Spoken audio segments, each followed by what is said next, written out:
Now girls, अब हम देखते हैं रुचिन वाला क्वेश्चन। और इस क्वेश्चन को मैं नाम दूंगा क्वेश्चन नंबर 7।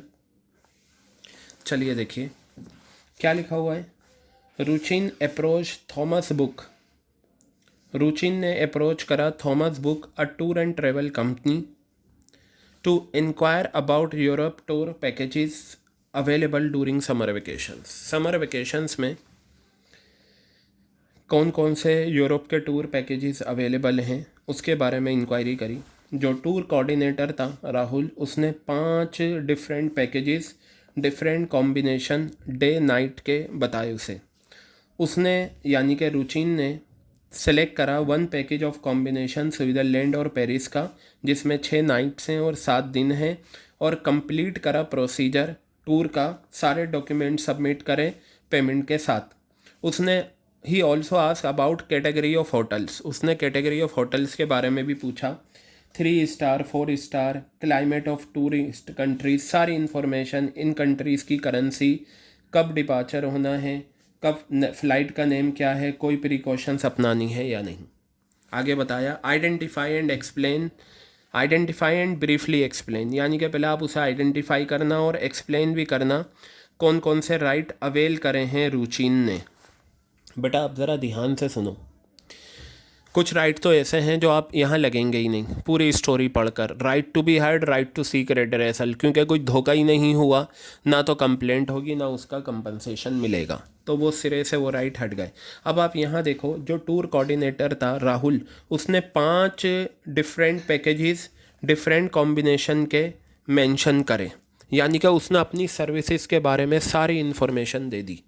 बेटा यहाँ पर जो आपका जो राइट फॉलो हुआ है, एक तो होगा राइट टू बी इन्फॉर्म्ड। क्या होगा? एक आपका right to be inform follow होगा। क्यों फॉलो होगा? क्योंकि जो राहुल टूर कोऑर्डिनेटर है उसने सारे पैकेजेस के बारे में बता दिया।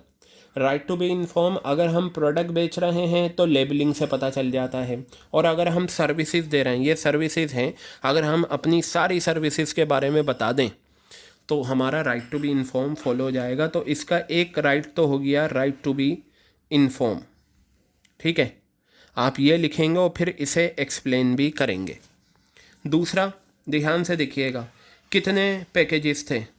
राहुल ने 5 पैकेजेस बताए, रुचिन ने उसमें से एक पैकेज सेलेक्ट करा। 5 पैकेज बताए, उसमें से एक सेलेक्ट करा, फोर्स नहीं करा। राहुल जो टूर कोऑर्डिनेटर था उसने फोर्स नहीं करा, रुचिन ने अपनी मर्जी से सारे पैकेजेस के बारे में जानने के बाद एक पैकेज सेलेक्ट करा। तो बेटा ये आ जाता है राइट टू चूज़। क्या आ जाता है? Right to choose. ठीक है, ये राइट चूज़ करा है।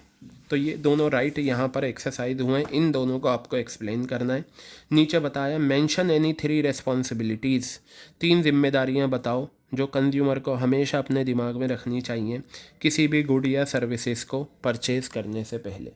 तो जो रेस्पॉन्सिबिलिटीज़ हैं उनमें से आपके पास जितनी लिखी हुई हैं उनमें से कोई सी भी 3 आप इस क्वेश्चन में लिख सकते हैं। चलिए नेक्स्ट क्वेश्चन की तरफ आते हैं। इस क्वेश्चन को जो मैंने नाम दिया है वो दिया है क्वेश्चन नंबर 7 का। अब मैं नेक्स्ट रिकॉर्डिंग में आता हूँ और उसमें देखता हूँ जो हमारा है पेज नंबर 116 पर। ये रहा, इसे हम देख लेते हैं क्या है। इसे मैं नाम दूंगा क्वेश्चन नंबर 8। ये लीजिए, क्वेश्चन नंबर 8 आ गया ये मेरा, ये यहाँ मैं मेंशन कर देता हूँ क्वेश्चन नंबर 8। चलिए बेटा देखिए, बताया Palak went to a shopkeeper to buy a hair oil. Palak जो है शॉपकीपर के पास गई, एक हेयर ऑयल उसे ख़रीदना था। The shopkeeper forced her to buy a particular brand. Palak गई हेयर ऑयल ख़रीदने के लिए, शॉपकीपर ने उसे फोर्स करा to buy a particular brand. अब आपके दिमाग में बात आनी चाहिए कि कंज्यूमर को कोई भी सेलर फोर्स नहीं कर सकता एक पर्टिकुलर ब्रांड ख़रीदने पर। अगर वो करता है तो राइट टू चूज़ का वायलेशन हो जाता है, ऐसा नोट्स में आपका लिखा हुआ है। तो बताया off hair oil out of various available brands. ठीक है, irrespective of the willingness of Palak, Palak की विलिंगनेस नहीं थी, बट जो सेलर था वह एक पर्टिकुलर ब्रांड का हेयर ऑयल लेने पर मजबूर कर रहा था। बताया कौन सा राइट एज ए कंज्यूमर पलक का वायलेट हुआ है। राइट टू चूज़, सिंपल है, ये तो पढ़ के ही पता चल रहा है। तो ये क्वेश्चन नंबर 8 हमने कर लिया। ठीक है, तो बेटा अब हम बढ़ते हैं अपने अगले क्वेश्चंस की तरफ। तो मैं देखता हूँ, शायद बैक हमें जाना होगा। ठीक है, इससे आपको कॉन्फिडेंस आएगा और आपको सीखने को मिलेगा। ठीक है, तो चलिए देखते हैं यहाँ पर हमारा क्या है, और यहाँ देखते हैं, जस्ट वेट। ठीक है, अब ये जो है राइट से हटकर वो सुप्रीम कोर्ट और नेशनल कमीशन वाला क्वेश्चन है, जो ये मैंने आपको चीज़ समझाई थी, ये रही। तो चलिए देखते हैं क्या कहता है ये। इसे मैं नाम दूंगा बेटा क्वेश्चन नंबर 9 का। ये रहा सुप्रीम कोर्ट वाला question number 9। Anjali purchase a car for ₹1.1 crore. Important है। अच्छा, आप एक काम करें, पहले क्वेश्चन की लाइन पढ़ लें। Suggest her appropriate authority where she can appeal. तो वो जो 3 अथॉरिटीज़ हैं, district, forum, state commission, national commission, उन्हीं के बारे में आपको यहाँ बताना है। तो बताया अंजलि ने एक कार ख़रीदी 1.1 करोड़ की और पाया कि इसका इंजन डिफेक्टिव है। डिस्पाइट मैनी कंप्लेंट्स, कई कंप्लेंट करने के बाद the defect was not rectified, वो प्रॉब्लम दूर नहीं हुई, यानी कि जो इंजन डिफेक्टिव था उसकी डिफेक्टिवनेस दूर नहीं हुई। She filed a complaint in national commission, उसने नेशनल कमीशन में कंप्लेंट फाइल करी, लेकिन वो सेटिस्फाई नहीं थी अपने ऑर्डर से। तो अब ये बताइए कि वो कहाँ पर अपील कर सकती है। क्लियर है बात? उसने कंप्लेंट फाइल कर दी, लेकिन वो कंप्लेंट कहाँ कर सकती है अपील? बेटा आप यहाँ पर देखिए, अब आप कहेंगे नेशनल कमीशन के बाद तो क्या आता है? नेशनल कमीशन में उसने कंप्लेंट फाइल करी थी, यहीं करेगी वो, क्योंकि आपको पता है नेशनल कमीशन में जो अमाउंट होता है वो क्या होता है, 1 करोड़ से ऊपर, एक्सीड 1 करोड़।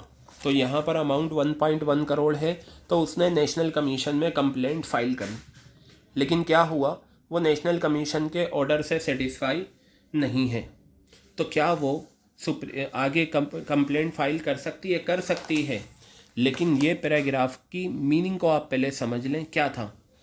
सिर्फ वही अपील जिनकी गुड्स एंड सर्विसेज की वैल्यू कंपनसेशन के साथ 1 करोड़ से ज़्यादा है और जहां पर एग्रीव पार्टी नेशनल कमीशन के ऑर्डर से सेटिस्फाई नहीं है, तो वो सुप्रीम कोर्ट ऑफ इंडिया में जा सकती है। तो यह पूरी बात इस पैराग्राफ की इस क्वेश्चन में अप्लाई हो रही है। यहाँ पर जो गुड्स एंड सर्विसेज की वैल्यू है वो 1 करोड़ से ऊपर है, और यहाँ पर अंजलि जो है नेशनल कमीशन के ऑर्डर से सेटिस्फाई नहीं है। याद रखना, नेशनल कमीशन के ऑर्डर से अगर आप सेटिस्फाई नहीं हैं तो सुप्रीम कोर्ट में आप तभी जा सकते हो जब 2 कंडीशन पूरी हो जाए। एक तो गुड्स एंड सर्विसेज की वैल्यू अलोंग विद कंपनसेशन, इसमें हालांकि कंपनसेशन की बात नहीं हुई, तो हम अंडरस्टूड है यही अमाउंट है। अगर गुड्स एंड सर्विसेज की वैल्यू 1 करोड़ से ज़्यादा है और जो कस्टमर है वो नेशनल कमीशन के ऑर्डर से सेटिस्फाई नहीं है, तब हम सुप्रीम कोर्ट ऑफ इंडिया में कंप्लेंट कर सकते हैं। तो इसका answer supreme court of India है। तो यहाँ बताया कि सुप्रीम कोर्ट ऑफ इंडिया, इसे बेटा मैं क्वेश्चन नंबर 9 कहूँगा। क्लियर है? अब मैं बात करता हूँ क्वेश्चन नंबर नेक्स्ट क्वेश्चन की, जो हमारा गिवन है पेज नंबर 101 पर, और देखते हैं यहाँ पर कौन सा क्वेश्चन था जी जो मैंने मार्क करा था। ये रहा क्वेश्चन नंबर 20। ठीक है, देख लेते हैं हम इसे, क्वेश्चन नंबर 20 को। बताया, इसे मैं नाम दूंगा क्वेश्चन नंबर 10 का, मेरे असाइनमेंट का क्वेश्चन नंबर 10। चलिए बेटा देखते हैं। बताया, शिवानी परचेज्ड अ डीजल कार, शिवानी ने एक डीजल कार ख़रीदी 7 लाख रुपए की। अच्छा, यहाँ एक बार पढ़ लेते हैं। Name the highest authority to she can file her complaint in the 3 tier machinery. Okay, इनमें से लिखना है। Shivani purchase a diesel car 7 lakh रुपए की, यहाँ अमाउंट मैटर करता है। ऑटोमोबाइल कंपनी से उसने एक कार ख़रीदी, डीजल कार, और ये पाया इसका इंजन डिफेक्टिव है। ऐसा ही कुछ वहाँ था।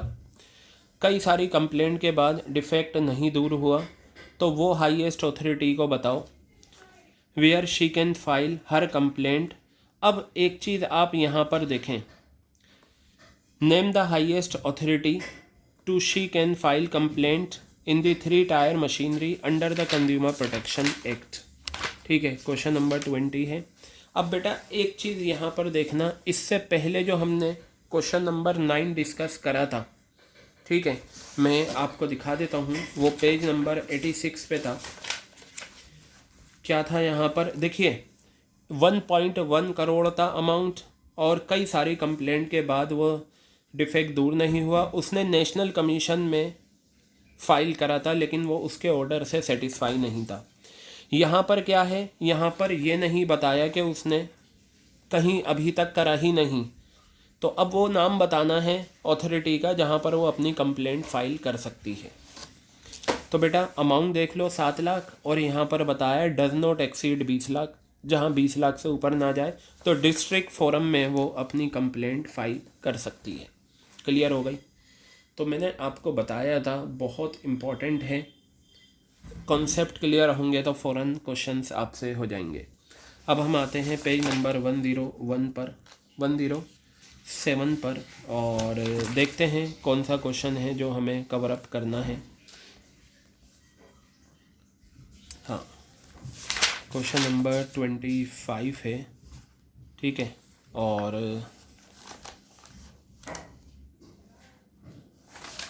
अब देखिए यहाँ पर, Komal bought a car worth rupees 15 lakh.